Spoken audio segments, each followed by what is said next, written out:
3 erreurs à ne pas commettre pour se relever après un échec. Bonjour et bienvenue, je suis Stéphanie, ancienne DRH devenue conférencière et coach professionnel.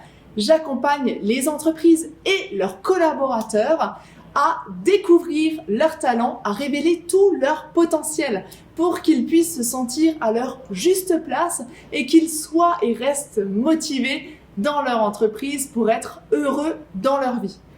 Alors, 3 erreurs à ne pas commettre pour se relever après un échec. Pourquoi je vous propose cette vidéo? Parce que j'observe souvent dans les coachings que beaucoup de personnes se plaignent d'avoir échoué à un moment donné dans leur vie. Et soyons honnêtes, l'échec nous arrive normalement à tous, au moins une fois dans notre vie. Il y a quelque chose qui ne se passe pas comme on l'a prévu. Moi, j'ai juste envie de vous sensibiliser sur la définition, la perception que vous pouvez avoir du terme échec. Échec, pour moi, c'est un test qui n'a pas réussi. Donc, dans cette définition-là, un test qui n'a pas réussi, ça veut dire qu'on peut le refaire une deuxième fois, une troisième, une quatrième, et puis un jour, ça réussira peut-être, mais dans tous les cas, on aura fait à chaque fois différemment une chose, de manière à nous améliorer de fois en fois. Donc, l'échec étant un test, une expérimentation, ça ne peut qu'être positif. Voilà, je vous invite vraiment à modifier votre perception de l'échec, d'autant plus que dans notre pays, c'est pas forcément la culture de l'échec. On a souvent entendu « Attention, ne fais pas comme ça parce que tu vas échouer » ou il faut que tu fasses comme ça parce que si tu te loupes, on va dire ça ou tu vas penser que… » Donc, c'est pas dans notre culture de base de pratiquer l'échec, contrairement aux États-Unis ou en Asie, où là-bas, on va vous dire en tant que manager, échouez autant que possible, parce que si vous n'avez pas assez échoué, c'est que vous n'avez pas assez expérimenté. Et c'est vraiment cette notion-là que j'ai envie de vous transmettre, pour que vous puissiez devenir de plus en plus à l'aise avec cette notion d'échec, et donc que vous soyez beaucoup plus à l'aise dans le fait d'oser de nouvelles choses, pour ne pas avoir systématiquement le moral à zéro, pour ne pas se sentir nul quand vous ratez quelque chose, pour ne pas être éventuellement en dépression parce que vous avez loupé 3 entretiens d'embauche à la suite. Donc vraiment, revoyez votre définition de l'échec pour vous permettre de rebondir très rapidement et de vous relever surtout le plus vite possible. Pensez à télécharger le guide des 10 clés pour être motivé, engagé et heureux dans votre job. C'est un document, un guide de 10 clés que je vous mets à disposition gratuitement en cliquant sur le commentaire et sur le lien qui sera dans la description de cette vidéo. Alors, 3 erreurs à ne pas commettre pour se relever après un échec. La première erreur que je constate, c'est de ne pas prendre le temps d'analyser les causes de l'échec. Vous n'analysez pas les causes de l'échec. Du coup, souvent, j'observe 2 cas de figure. Il y a la première personne qui va tout de suite passer à autre chose. Ok, c'est bon, je me suis pris un mur, je passe à autre chose, je suis fort, je suis forte, je vais continuer ma route différemment. La deuxième catégorie de personnes, ça va être ceux ou celles qui vont rester sur cet échec et qui vont se victimiser, se lamenter, se dire « je peux pas, je n'y arrive pas, c'est plus fort que moi, je n'arrive pas à passer à autre chose ». Dans les 2 cas, selon moi, ça ne va pas, ça ne peut pas vous permettre de vous relever rapidement. Pourquoi? Parce que dans le cas numéro 1, tourner trop vite la page, ça vous empêche de faire votre propre analyse de ce qui s'est passé.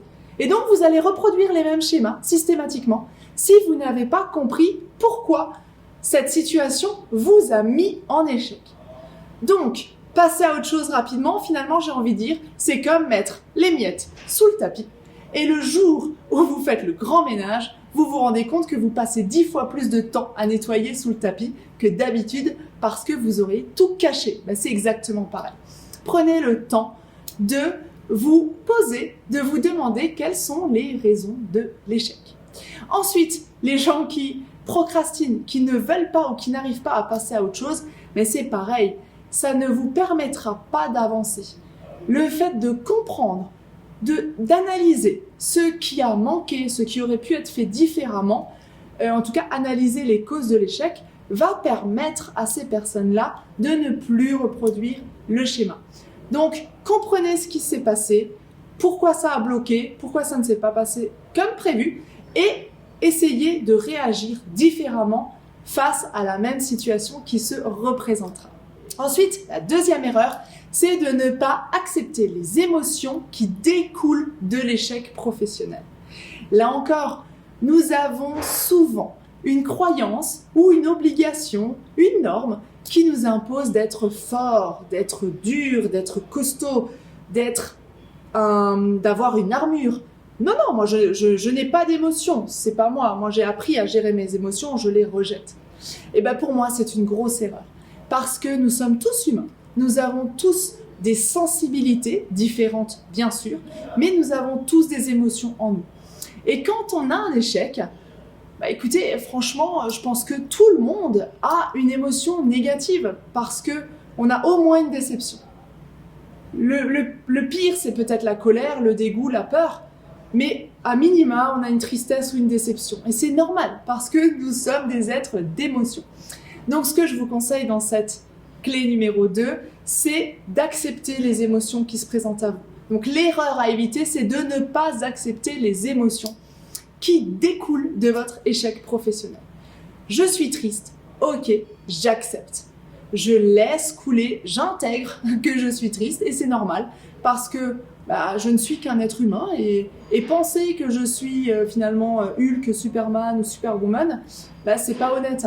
Donc se dire je ne suis qu'un simple homme, je suis qu'une simple femme, j'ai besoin aussi d'accueillir ces émotions et j'ai besoin de temporiser, de prendre un petit peu de temps, bien évidemment. Ça va vous permettre de ne pas reproduire et surtout de ne pas garder en vous cette émotion.